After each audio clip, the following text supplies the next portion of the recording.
Macaroni soup বলো চাই স্যুপি macaroni, রেসিপিটা কিন্তু হয় জবরদস্ত। এই শীতের সন্ধ্যায় যদি একটু অন্য রকমের স্যুপ খেতে মন হয় তাহলে কিন্তু ঝটপট বানিয়ে ফেলতে পারো এই চটপটা স্যুপের রেসিপিখানা। হ্যালো বন্ধুরা, আশা করি সকলে খুব ভালো আছো। আহারে বিহারেতে আজ আমি তোমাদের সাথে শেয়ার করব সন্ধ্যের ছোটোখাটো খিদের জন্যই ম্যাক্রোনি স্যুপের রেসিপিখানা। স্যুপ বানানোর জন্য আমি এখানে নিয়ে নিয়েছিলাম বেশ কিছু ভেজিটেবলস। বাঁধাকপিটাকে আমি এখানে একদম পাতলা পাতলা সরু সরু করে কেটে নিয়েছিলাম, আর নিয়েছিলাম বিনস, ক্যাপসিকাম আর গাজর, সেগুলোকেও কিন্তু আমি একদম ছোট ছোট টুকরো করে কেটে নিয়েছিলাম। অন্যদিকে কড়াইয়ে দিয়ে দিচ্ছি 2 টিস্পুন মতো সাদা তেল, মানে সানফ্লাওয়ার অয়েল। তোমরা কিন্তু চাইলে এখানে বাটারও ব্যবহার করতে পারো। তেলটা ভালোভাবে গরম হলে তাতে দিয়ে দিলাম ফাইনলি চপড পেঁয়াজ। আমি এখানে মিডিয়াম সাইজের একখানা পেঁয়াজ নিয়েছিলাম, যেটাকে ফাইনলি চপড করে নিয়েছিলাম। আর পেঁয়াজটাকে দিয়েও জাস্ট একবার আমি একটুখানি নাড়াচাড়া করে নেব। এরপর এর মধ্যে দিয়ে দিচ্ছি ফাইনলি চপড রসুন আর একইভাবে ফাইনলি চপড আদা। এখানে আমি রসুন নিয়েছিলাম মোটামুটি 12 থেকে 14 কোয়া মতো, আর ছোট এক টুকরো আদাকে এইভাবে একই রকমভাবে সমস্তটাকে ফাইনলি চপড করে নিয়েছিলাম। আর সেগুলোকে দিয়েও একদম লো ফ্লেমে জাস্ট হালকা একটুখানি সটে করে নেব। এরপর এর মধ্যে আমি দিয়ে দিলাম একই রকমভাবে ফাইনলি চপড কাঁচা লঙ্কা।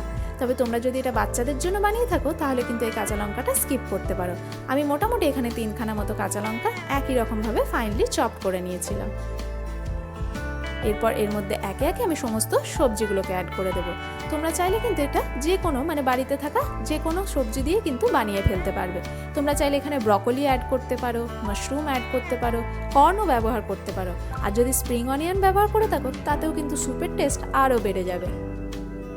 এরপরে আমি দিয়ে দিয়েছিলাম গাজরটা, সেটাকে দিয়েও একটু বাঁধাকপির সাথে ভালোভাবে মিক্স আপ করে নেব। এখানে গ্যাসের ফ্লেম কিন্তু একদম লোতে আছে, আর সবজিগুলোকে ওই পেঁয়াজ রসুন আদার সাথে জাস্ট একটুখানি কিন্তু এখানে সটে করে নিতে হবে। দিয়ে দিলাম বিনস আর ক্যাপসিকামটাও, সেগুলোকে দিয়েও একটুখানি নাড়াচাড়া করে নেব। আমি জাস্ট 3 থেকে 4 মিনিট মতো একদম লো ফ্লেমে এটাকে হালকা একটুখানি সটে করে নিয়েছিলাম।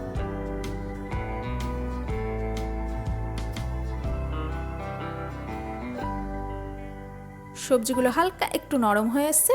এরপর আমি এর মধ্যে অ্যাড করে দেবো পরিমাণ মতো জল। আমি এখানে মোটামুটি 3 কাপ মতো জল ব্যবহার করেছি। তোমরা যে রকম পরিমাপে বানাবে সেই পরিমাণে এখানে কিন্তু জলটা অ্যাড করো। আমি এখানে ব্যবহার করেছিলাম 3 কাপ মতো জল, আর জলটাকে দিয়ে এখানে খুব ভালোভাবে সবজির সাথে মিক্স করে দেবো। এরপর আমি এর মধ্যে দিয়ে দেবো বেশ কিছু মশলা। দিয়ে দিলাম আন্দাজ মতো নুন। আমি কিন্তু এখানে সবজিতে আগে নুন ব্যবহার করিনি, সেই আন্দাজে আমি নুনটা এখানে দিয়ে দিলাম। দিয়ে দিলাম 1/2 চা চামচ মতো গোলমরিচের গুঁড়ো, 1/2 চা চামচের চেয়ে একটু কম অরিগানো, আর 1 চা চামচ মতো ভিনিগার, 1/2 চা চামচ মতো ডার্ক সোয়া সস, আর দিয়ে দিয়েছিলাম 2 চা চামচ মতো টমেটো কেচাপ। সেগুলোকে দিয়ে এরপর খুব ভালো করে মিক্স আপ করে নেব। খুব বেসিক কিছু মশলা দিয়ে কিন্তু আমাদের এই স্যুপ, দুর্দান্ত স্বাদের এই ম্যাক্রোনি স্যুপ কিন্তু রেডি হয়ে যাবে। সমস্তটাকে দিয়ে ভালো করে মিক্স আপ করে এরপর আমি এটাকে চাপা দিয়ে হতে দেবো যতক্ষণ না সবজিগুলো ভালোভাবে সিদ্ধ হয়ে আসছে। তবে সবজিগুলোও কিন্তু এখানে পুরোপুরি কুক করব না, মোটামুটি 80% অবধি কুক করব। আর একদম ফ্লেমটাকে আমি কিন্তু এখানে হাইতে রেখেছিলাম, যাতে সবজিগুলো কুকড হতে খুব বেশি সময় না লাগে। সবজিগুলো মোটামুটি 80% অবধি কুকড হয়ে এলে এরপরে আমি এর মধ্যে অ্যাড করে দেবো এই ম্যাক্রোনি পাস্তাটা। আমি মোটামুটি এখানে 100 গ্রাম মতো পাস্তা ব্যবহার করেছিলাম। সেটাকে দিয়ে এবার খুব ভালোভাবে মিক্স আপ করে নেব।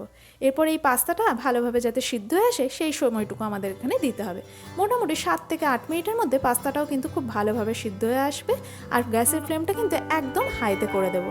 পাস্তাটা যখন ভালোভাবে সিদ্ধ হয়ে আসবে তখন দেখবে এর মধ্যে থেকে স্টার্চ ছাড়তে শুরু করবে, তার ফলে এই স্যুপটা কিন্তু খানিকটা ঘন হয়ে যাবে। এখানে দেখো পাস্তাগুলো কিন্তু আমার ভালোভাবে বয়েল হয়ে গেছে। এরপর আমি এর মধ্যে অ্যাড করে দেবো একটুখানি স্যুপটাকে ঘন করার জন্য কর্নফ্লাওয়ার স্লারি। তার জন্য আমি 1 চামচ মতো কর্নফ্লাওয়ার নিয়েছিলাম, একটুখানি জল দিয়ে এটাকে গুলে একটা স্লারি বানিয়ে নেব। তার ফলে স্যুপের টেক্সচারটাও ভালো আসবে, দেখতেও ভালো হবে, আর খেতেও দারুণ হবে। স্লারিটা দেওয়ার সঙ্গে সঙ্গে এটাকে কিন্তু মিক্স আপ করে যেতে হবে, আর দেখবে সঙ্গে সঙ্গে এটা কিন্তু ঘন হতে থাকবে। গ্যাসের ফ্লেম কিন্তু একদম লোতে রাখতে হবে, নইলে স্যুপটা কিন্তু খুব তাড়াতাড়ি ঘন হয়ে যাবে। এরপর আমি এর মধ্যে সবার শেষে অ্যাড করে দিলাম বেশ খানিকটা পরিমাণে ধনেপাতা কুচি, আর এটাকে দিয়েও ভালো করে মিক্স আপ করে নেব। বন্ধুরা, আজকের ভিডিওর জন্য তোমাদের টিপস হলো, যদি অনেক দিন ধরে গ্যাস অম্বলের সমস্যায় ভুগছো তাহলে এই টোটকাটা একবার করে দেখতে পারো। সকালবেলা খালি পেটে 10 থেকে 12 দানা মতো আতপ চাল ভালো করে চিবিয়ে খেয়ে 1 গ্লাস মতো জল খেয়ে নিও। তবে এটা করতে হবে কিন্তু বেশ কয়েক মাস, তবেই কিন্তু এটার থেকে উপকার পাওয়া যাবে। ধনেপাতাটা ভালো করে মেশানোর পর আমি কিন্তু গ্যাসের ফ্লেম এখানে অফ করে দিয়েছিলাম। তোমরা দেখতে পাচ্ছ বন্ধুরা, স্যুপটা কতটা ঘন হয়ে এসছে। তবে আমি কিন্তু এটা খুব বেশি ঝোলও রাখিনি, আবার খুব কমও রাখিনি, একটা মিডিয়াম টেক্সচারে রেখেছিলাম। তোমার যদি মন হয় যে এটা আরেকটুখানি রাখবো, তাহলে এখানে জলটা আরেকটুখানি থাকতে থাকতে তোমরা গ্যাসের ফ্লেমটা অফ করে দিও। আমি এটা এমনভাবেই বানিয়েছিলাম যাতে এখানে ম্যাক্রোনিগুলো ভালোভাবে বোঝা যায় আর স্যুপের টেস্টটাও পাওয়া যায়। এটা কিন্তু ম্যাক্রোনিটা দেওয়ার জন্য একটা হোলসাম মিলও হয়ে গেছে। এই স্যুপটা খেতে হয় এতটাই টেস্টি, আর এত কম সময় বাড়িতে থাকা খুব বেসিক কিছু ইনগ্রিডিয়েন্টস দিয়ে এত তাড়াতাড়ি তৈরি হয়ে যায় যে শীতের সন্ধ্যায় কিন্তু একটা জমজমাটি ব্রেকফাস্ট। বন্ধুরা, রেসিপিটা ভালো লেগে থাকলে অবশ্যই ভিডিওটাকে একটা লাইক করে চ্যানেলটিকে কিন্তু সাবস্ক্রাইব করো। আর যদি ফেসবুক থেকে দেখে থাকো, পেজটিকে ফলো করার অনুরোধ রইল। আর শীতের সন্ধ্যায় অবশ্যই কিন্তু এই রেসিপিটা একবার ট্রাই করো।